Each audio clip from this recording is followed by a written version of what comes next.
दोस्तों, आज हम जिस विषय के बारे में बात करने जा रहे हैं वह विषय है मृत्यु। आप सभी को पता है कि इस संसार में जो व्यक्ति आया है उसको एक कड़वी सच्चाई है कि उसे एक न एक दिन इस पृथ्वी को छोड़कर जाना होता है। गरुड़ पुराण में बताया गया है कि जब किसी व्यक्ति की मृत्यु होती है तो यमराज के यमदूत उसे अपने साथ यमलोक ले जाते हैं। यहाँ उसके अच्छे और बुरे कर्मों का हिसाब होता है और फिर 24 घंटे के अंदर यमदूत उस प्राणी की आत्मा को वापस घर छोड़ जाते हैं। मृत्यु के बाद 13 दिनों तक क्यों अपने घर में रहती है आत्मा? शास्त्रों की बात माने तो जिस तरह जीवन एक सत्य है, ठीक प्रत्येक व्यक्ति को ये भी भली भांति पता है कि मृत्यु भी एक ऐसा सत्य है जिसे कोई जितना मर्जी झुठला दे परंतु इसे बदला नहीं जा सकता। कहने का अर्थ है जिसने इस पृथ्वी पर जन्म लिया है उसे एक न एक दिन अपने प्राणों की आहुति देनी पड़ती है। इस बारे में हम में से बहुत से लोगों ने कई बार अपने बड़े बुजुर्गों से कहते सुना होगा कि मृत्यु के बाद मनुष्य का शरीर की आत्मा 13 दिनों तक अपने घर में रहती है। मगर ऐसा क्यों? इस बारे में क्या किसी ने सोचा है? अगर नहीं तो चलिए आज आपको इससे संबंधित जानकारी बताते हैं और जानते हैं कि आखिर क्यों मृतक के शरीर की आत्मा 13 दिनों तक अपने घर में भटकती है। साथ ही ये बताएंगे 13 दिनों तक मृतक के नाम का पिंडदान क्यों किया जाता है। बता दें कि गरुड़ पुराण में इस बारे में विस्तार से बताया गया है। गरुड़ पुराण में बताया गया है कि जब किसी व्यक्ति की मृत्यु होती है तो यमराज के यमदूत उसे अपने साथ यमलोक ले जाते हैं। यहाँ उसके अच्छे और बुरे कर्मों का हिसाब होता है और फिर 24 घंटे के अंदर यमदूत उस प्राणी की आत्मा को वापस घर छोड़ जाते हैं। यमदूत के द्वारा आत्मा को वापस छोड़ जाने के बाद मृतक की आत्मा अपने परिजनों के बीच भटकती रहती है और अपने परिजनों को पुकारती रहती है, लेकिन उसकी आवाज़ को कोई नहीं सुन पाता। यह देखकर मृत व्यक्ति की आत्मा बेचैन हो जाती है और ज़ोर ज़ोर से चिल्लाने लगती है। इसके बाद आत्मा अपने शरीर के अंदर प्रवेश करने की कोशिश करती है, लेकिन यमदूत के पास बंदिश होने के कारण वह मृत शरीर में प्रवेश नहीं कर पाती। इसके अलावा गरुड़ पुराण की माने तो जब यमदूत आत्मा को उसके परिजनों के पास छोड़ जाती है तो उस समय उस आत्मा में इतना बल नहीं होता कि वो यमलोक की यात्रा तय कर पाए। गरुड़ पुराण के अनुसार किसी भी मनुष्य की मृत्यु के बाद जो 10 दिनों तक मकिया जाता है उसके मृतक आत्मा की विभिन्न अंगों की रचना होती है और जो 11वें और 12वें दिन पिंडदान किया जाता है उससे मृतक आत्मा रूपी शरीर का मांस और त्वचा का निर्माण होता है। और जब 13वें दिन 13वीं की जाती है तो उस दिन मृतक के नाम का पिंडदान किया जाता है। उसी से ही वो यमलोक तक की यात्रा तय करते हैं। अर्थात मृत्यु के बाद मृतक के नाम का जो पिंडदान किया जाता है उसी से ही आत्मा को मृत लोक से यमलोक तक यात्रा करने का बल मिलता है। इसलिए ही गरुड़ पुराण में बताया गया है जब किसी मनुष्य की मृत्यु हो जाती है तो उसकी आत्मा 13 दिनों तक अपने परिजनों के पास घर में भटकती रहती है और उसके बाद आत्मा मृत लोक से यमलोक की ओर निकल पड़ती है, जिसे पूरा करने के लिए उसे 12 महीने यानी कि 1 साल का वक्त लगता है। इतना ही नहीं, मान्यता के अनुसार 13 दिनों तक मृतक के नाम का किया गया पिंडदान उसके 1 वर्ष के भोजन के समान होता है। पिंडदान ना किया जाए तो क्या होगा? इसके अलावा बता दें, अक्सर लोगों के मन में यह सवाल भी ज़रूर आता है कि अगर किसी मृत व्यक्ति के नाम का पिंडदान नहीं किया गया तो क्या होता है। तो दोस्तों, आपको बता दें कि इसका भी वर्णन गरुड़ पुराण में किया गया है। जी हाँ, जिस मृतक व्यक्ति का पिंडदान नहीं किया जाता, यमदूत उसे 13वें दिन जबरदस्ती घसीटते हुए यमलोक की ओर ले जाते हैं और मृतक व्यक्ति की आत्मा को इस दौरान काफ़ी कष्ट उठाना पड़ता है। इसलिए हिंदू धर्म में मनुष्य की मृत्यु के बाद 13 दिनों तक पिंडदान करना आवश्यक माना गया है। इसके अलावा आपको बता दें कि 13वें दिन परिजनों के द्वारा मृतक व्यक्ति के नाम का जो भोज करवाया जाता है, अगर वह कर्ज लेकर किया जाए तो मृत व्यक्ति की आत्मा को शांति नहीं मिलती। इतना ही नहीं, गरुड़ पुराण में यह भी बताया गया है कि जो व्यक्ति जीवित रहते हुए अच्छे कर्म करता है, मृत्यु के बाद उसकी आत्मा को यात्रा के दौरान यमदूत कोई कष्ट नहीं देते, और जो व्यक्ति बुरे कर्म करता है उसकी आत्मा को यमदूत यात्रा के दौरान कई यातनाएं देते हैं और आत्मा को कई कष्ट भोगने पड़ते हैं।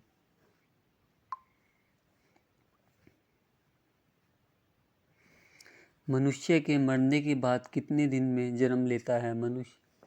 वैज्ञानिकों के शोध के मुताबिक अगर 100 लोगों की मृत्यु होती है तो उनमें से 85 लोगों का पूर्ण जन्म 35 से 40 दिनों के भीतर हो जाता है। मृत्यु के तुरंत बाद शरीर का क्या होता है? आपका शरीर सबसे पहले आपके चेहरे और गर्दन पर सख्त होता है। कड़ापन आपके शरीर के धड़ तक बढ़ता है और धीरे धीरे बाहर की ओर आपकी बाहों और पैरों और फिर आपकी उंगलियों और पैर की उंगलियों तक फैलता है। आपका शरीर फिर से ढीला हो जाता है। मृत्यु के कुछ दिनों बाद आपके शरीर के ऊतक टूट जाते हैं, जिससे कठोर अंग फिर से शिथिल हो जाते हैं।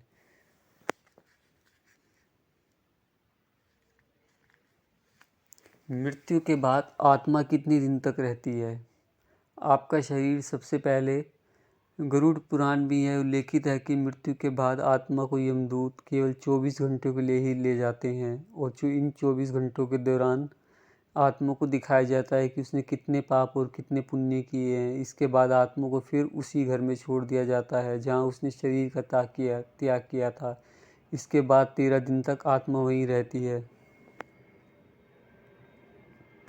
क्या मृत्यु के बाद संबंध समाप्त हो जाते हैं? इसका सरल और व्यवहारिक अर्थ यही है कि मृत्यु होने पर व्यक्ति के सगे संबंधी भी उसकी मृत देह से कुछ समय में ही मोह या भावना छोड़ देते हैं और अंतिम संस्कार करने के लिए ले जाते हैं, किंतु इस समय भी मात्र धर्म ही ऐसा साथी होता है जो उसके साथ जाता है।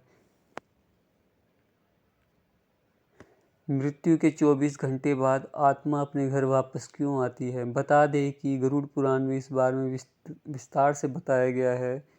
गरुड़ पुराण में बताया गया है कि जब किसी व्यक्ति की मृत्यु होती है तो यमराज के यमदूत उसे अपने साथ यमलोक ले जाते हैं। यहाँ उसके अच्छे और बुरे कर्मों का हिसाब होता है और फिर 24 घंटे के अंदर यमदूत उस प्राणी की आत्मा को वापस घर छोड़ देते हैं। अच्छे लोग जल्दी क्यों मर जाते हैं? हिंदू धर्म में मान्यता है कि भगवान हर अच्छे आदमी को किसी न किसी उद्देश्य के साथ ही इस मृत्यु लोक में भेजते हैं और भगवान का अपना अवतार उन्हीं उद्देश्यों में शामिल है। इसलिए जब वो उद्देश्य जल्दी पूरे हो जाते हैं तब भगवान उन्हें वापस बुला लेते हैं। अर्थात अच्छे लोगों की मृत्यु उनके अच्छे कर्मों पर निर्भर करती है। शरीर से प्राण कैसे निकलते हैं? गरुड़ पुराण के मुताबिक मरते समय आत्मा शरीर के 9 द्वारों में से किसी से शरीर छोड़ती है। ये 9 द्वार दोनों आँखों, दोनों कान, दोनों नासिका, मुंह या फिर उत्सर्जन अंग हैं। जिस व्यक्ति की आत्मा उत्सर्जन अंग से निकलती है, मरते समय वो मल मूत्र त्याग देती हैं। मरे हुए इंसान की आत्मा कैसे निकलती है? मरने के 12 दिन के बाद यमलोक के लिए उसकी यात्रा शुरू होती है। वह हवा में स्वतः ही उड़ता जाता है। जहाँ रुकावट होती है वहीं उसे यमदूत नजर आते हैं जो उसे ऊपर की ओर गमन कराते हैं। आत्माओं के मरने की दिशा उसके कर्म और मरने की तिथि अनुसार तय होती है।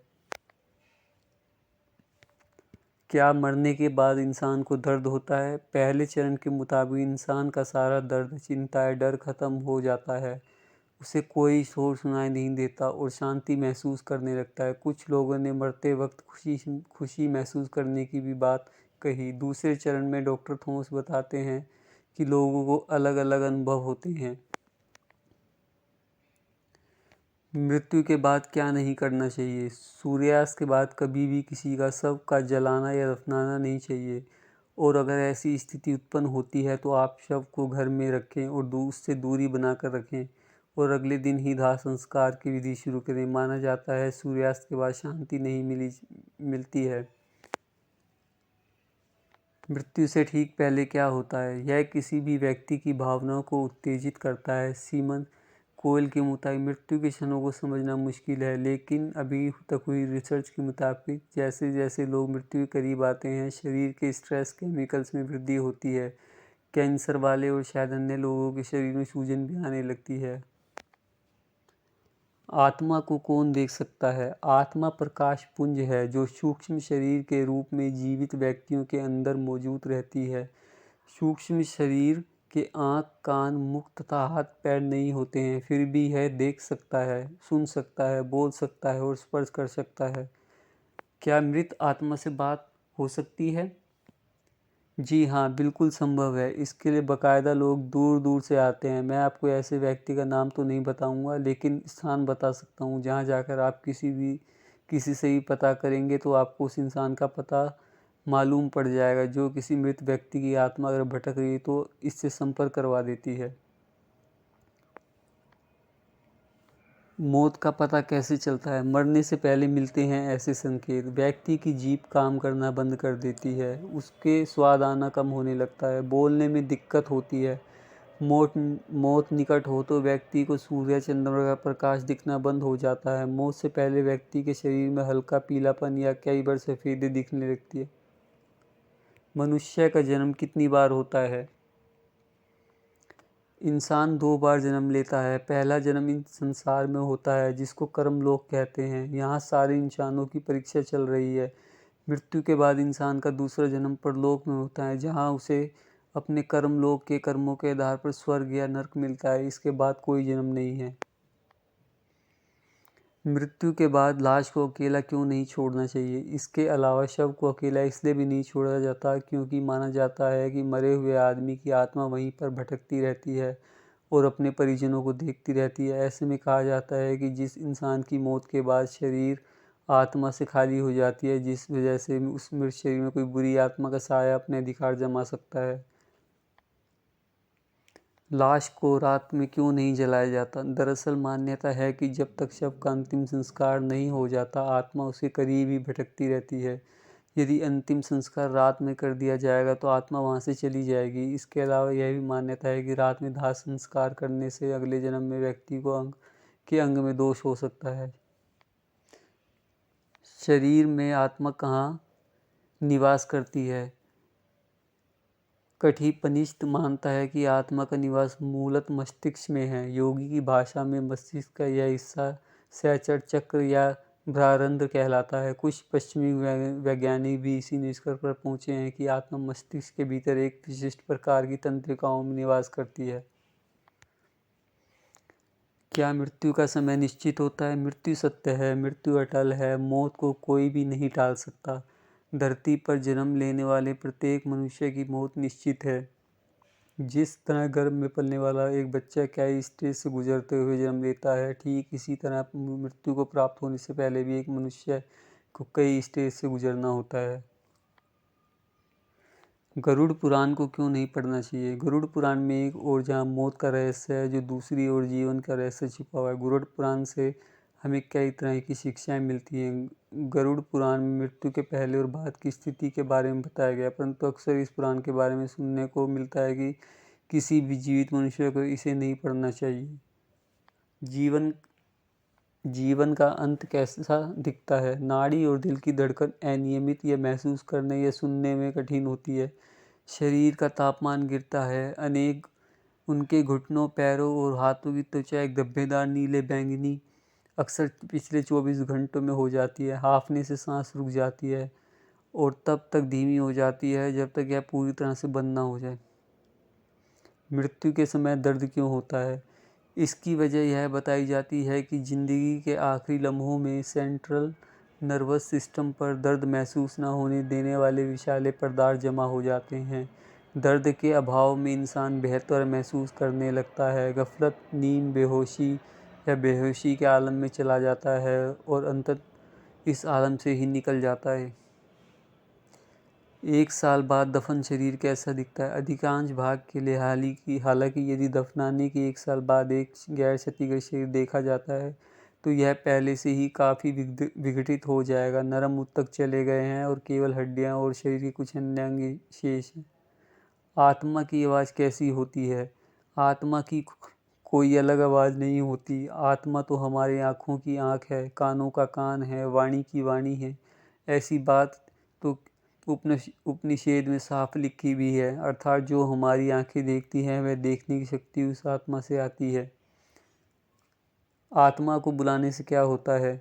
प्राचीन सभ्यताओं के काल से ही आत्माओं को बुलाकर उनके माध्यम से अपने जीवन की समस्याओं के हल का प्रचलन रहा है। कहते हैं कि अच्छी और बुरी दोनों तरह की आत्माएं होती हैं, लेकिन मान्यताओं का कोई वैज्ञानिक आधार नहीं है। बहुत से लोग भूत भगाने या बुलाने का दावा करते हैं। क्या मृत्यु के बाद अपने प्रियजन से बात हो सकती है? मृत्यु के बाद भी ऐसे देता है इशारा। धम्म पुराणों आदि में इस बात का जिक्र किया गया है, यहाँ तक कि वे अपने चहेते लोगों को देख सुन सकते हैं और अपनी कोई बात भी उन तक पहुँचा सकते हैं। आत्मा के शरीर छोड़ने पर क्या दर्द होता है? जब आत्मा शरीर छोड़ती है तो इसमें लंबा समय लग सकता है या यह बहुत जल्दी हो सकता है। कैसा भी हो, दर्द होता है। जो मर रहा है उसके लिए दुख है और जो छूट गया है उसके लिए दुख है। शरीर से आत्मा का अलग होना यही जीवन का अंत है। मृत्यु के 13 दिन बाद क्या होता है? 13 दिन बाद ही मृत व्यक्ति की यात्रा यमलोक के लिए शुरू होती है। यमलोक की यात्रा कितने वक्त में खत्म होगी यह भी व्यक्ति के कर्मों पर निर्भर करती है। धार्मिक ग्रंथ गरुड़ पुराण के मुताबिक जो लोग दक्षिण द्वार से यमलोक जाते हैं उन्हें 100 वर्ष भी लग जाते हैं। लाश को कब जलाना चाहिए? उसके बाद उसे मटके को पटक कर फोड़ देता है। गरुड़ पुराण के अनुसार रात में अर्थात सूर्य अस्त के बाद दाह संस्कार को हिंदू धर्मशास्त्र के विरुद्ध माना गया है। इसलिए रात में अगर किसी की मृत्यु हो जाती है तो उसके शव को रखकर सुबह होने तक इंतजार करते हैं। उसके बाद अगले दिन सूर्योदय के पश्चात दाह संस्कार किया जाता है। मरने के बाद मुंह से झाग क्यों निकलता है? वह जड़ अवस्था में आ जाता है, यानी हिलने डुलने में असमर्थ हो जाता है। इसके बाद उसके मुंह से झाग निकलने लगता है और लार टपकने लगती है। पापी पुरुष के प्राण नीचे के मार्ग से निकलते हैं। आत्मा यमराज के दरबार में अपने 7 कर्मों को ले जाती है और शरीर को त्याग देती है। मृत आत्मा से संपर्क कैसे करें? एक माध्यम के साथ काम करें। माध्यम मृतकों की आत्माओं के साथ जुड़ने से अच्छी तरह से निपुण है। आम तौर पर ऑनलाइन या एक फ़ोन की किताब में खोजकर किसी माध्यम से संपर्क कर सकते हैं। अगर आप एक मृत व्यक्ति से बात करना चाहते हैं तो माध्यम आपको घर पर मिलने के लिए पूछ सकता है या आपको उसकी काम की जगह पर बुला सकता है। क्या आत्मा को दर्द होता है? बेचैनी और छटपटाहट शरीर से निकलकर खड़ी आत्मा अपने सगे संबंधियों को पुकारती है, लेकिन उसकी आवाज़ कोई नहीं सुन पाता। इससे आत्मा को बेचैनी और छटपटाहट होने लगती है। भूत से कैसे बात कर सकते हैं? किसी माध्यम के द्वारा भूतों से संपर्क किया जा सकता है। इस विधि में आत्मा बोलकर या पेंसिल से लिखकर अपनी जवाब देती है। हालांकि कई बार आत्मा शरीर से निकलना नहीं चाहती। ऐसे में जिस भी व्यक्ति के शरीर में आत्मा होती है उसको हानि पहुंचा सकती है। इसलिए बिना किसी पैरानॉर्मल एक्सपर्ट के साथ ऐसा करना खतरनाक हो सकता है।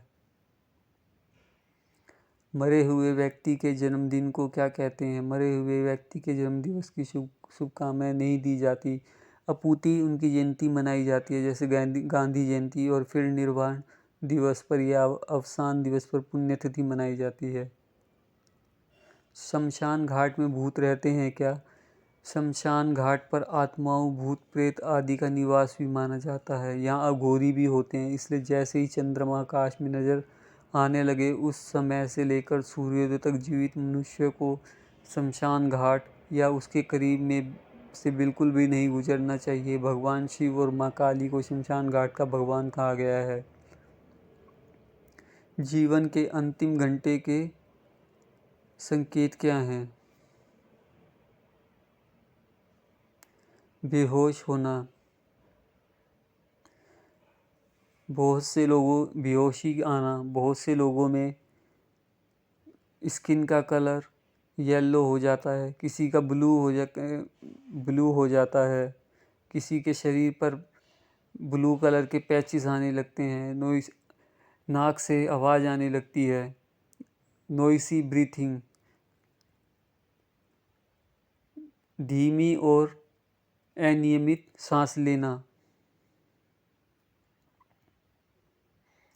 मृत्यु के 24 घंटे बाद आत्मा अपने घर वापस क्यों आती है? बता देगी। गरुड़ पुराण में इस बारे में विस्तार से बताया गया है। गरुड़ पुराण में बताया गया, जब किसी व्यक्ति की मृत्यु होती है तो यमराज के यमदूत उसे अपने साथ यमलोक ले जाते हैं। यहाँ उसके अच्छे और बुरे कर्मों का हिसाब लेते हैं।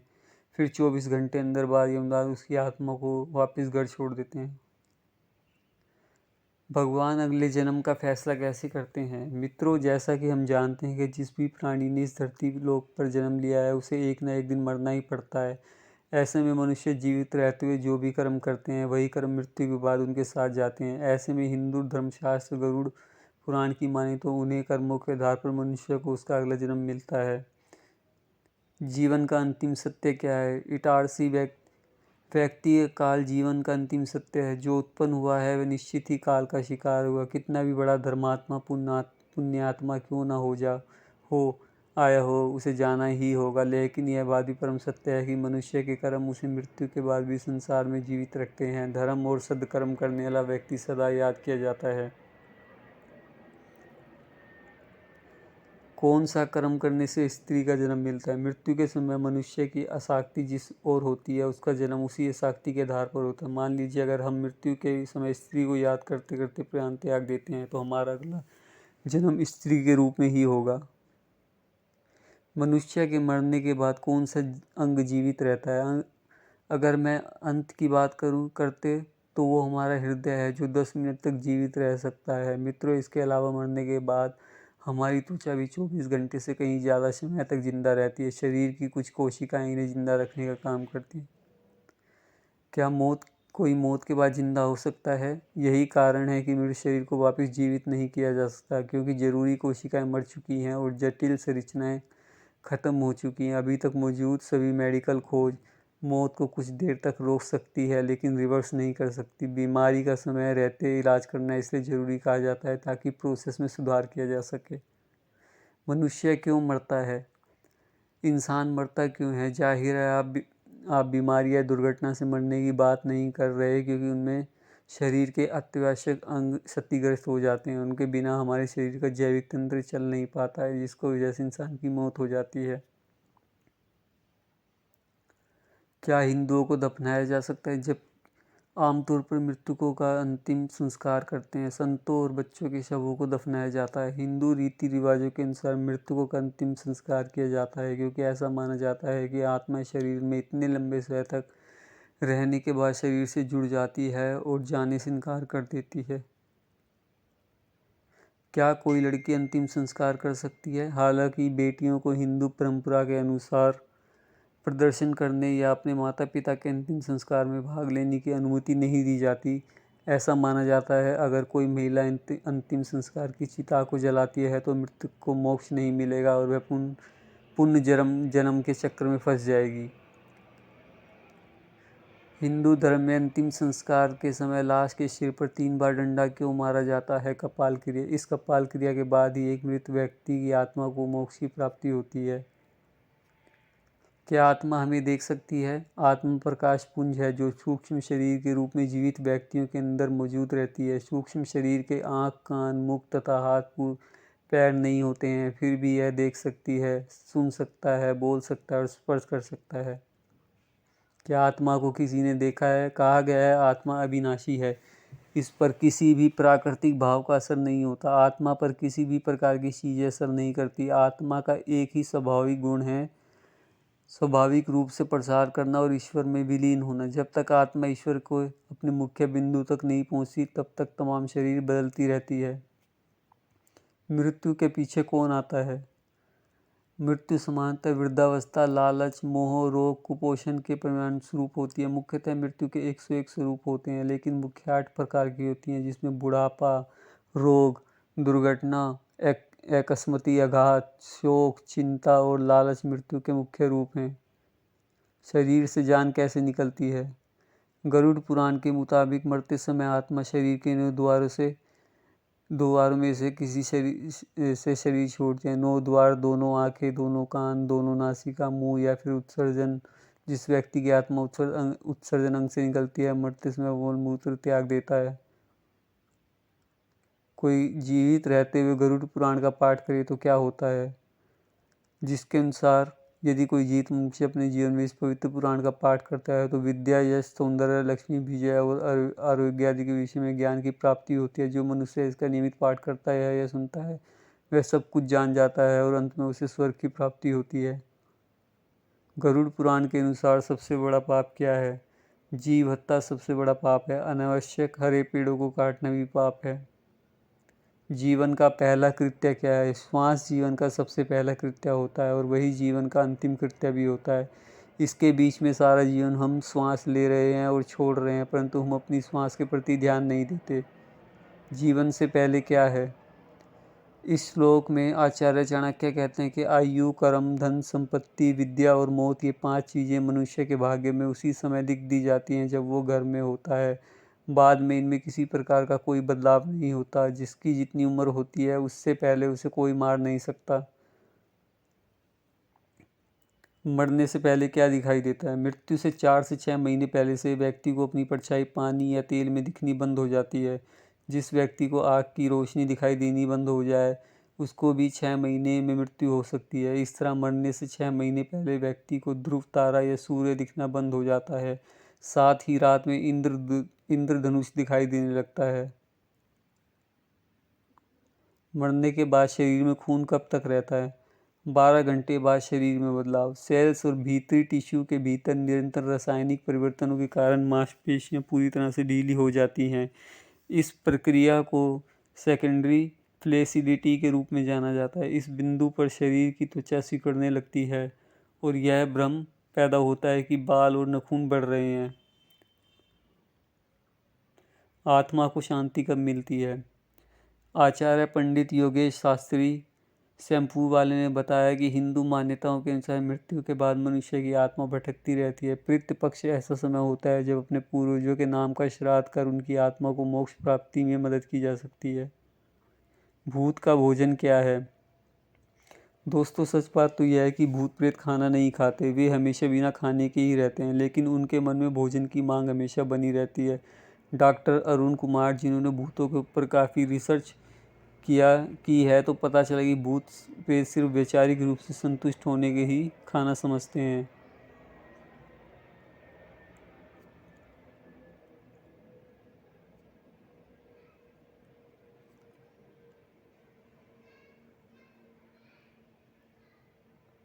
मरने से पहले इंसान क्यों रोता है? मरने वाले के सुख को याद करके रोया जाता है। उसके साथ उससे मिलने वाले सुख चले जाते हैं। जिससे दुख मिलता है वह दिखने के लिए भला ही रो ले, नहीं तो मन ही मन खुश होता है। चलो अच्छा हुआ मर गया। सुनने बात अजीब जरूर पर सच है।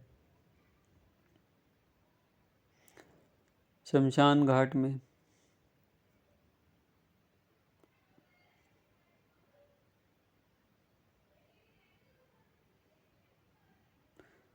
भूत खुद को कहाँ छुपाता है? वक्ता के भाई के अनुसार भूत ने खुद को शेड के सड़े हुए फर्श के नीचे छिपा लिया।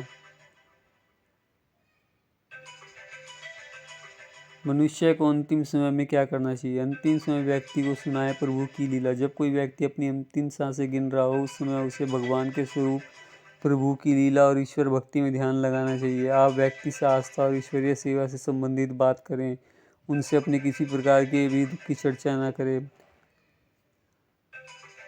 कम उम्र में मृत्यु क्यों हो जाती है?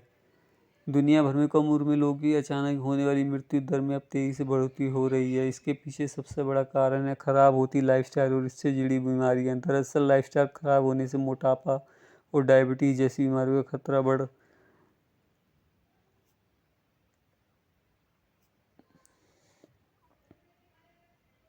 भगवान अगले जन्म का फैसला कैसे करते हैं?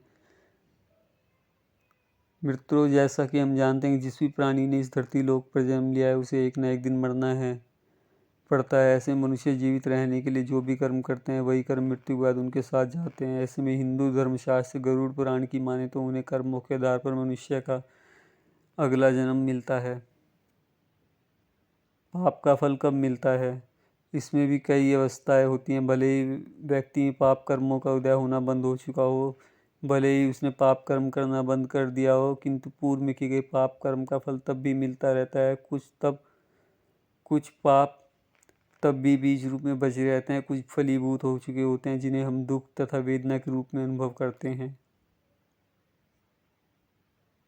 मरने के बाद आँख कितनी देर तक जिंदा रहती है? फांसी के बाद आधिकारिक मौत आँख या कोड़ने तकरीबन 6 घंटे तक जिंदा रहता है।